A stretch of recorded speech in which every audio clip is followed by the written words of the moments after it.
Alrighty, so this club car golf cart came in the shop, oh, probably about 4 months ago with a drivetrain issue, and I diagnosed it, and it needed a forward and rear clutches.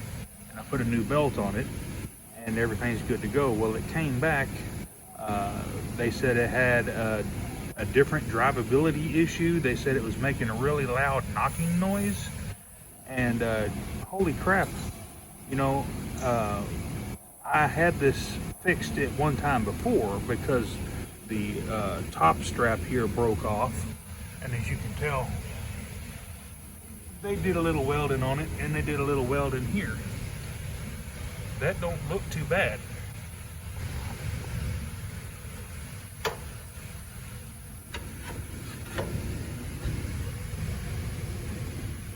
No penetration on this weld to this frame whatsoever. So what's happening is when he goes over a bump, this shock bracket is banging between the frame rails here and here.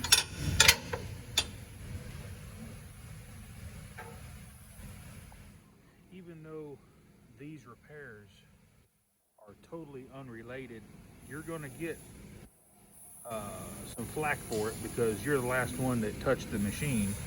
And anytime you fix something for somebody, you own that machine. That is your machine for life. Get used to it, mechanics.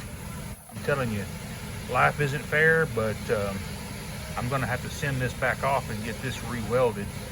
I got a guy that can do it for me. I'm not proficient in welding aluminum, and that's what this is.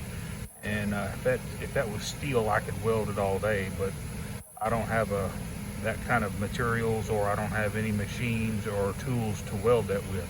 So guys, if you are working on a piece of equipment and it comes back, you're gonna have to eat the time that it takes to re-diagnose and write up the estimate and write up another work order. Just take it, as it is.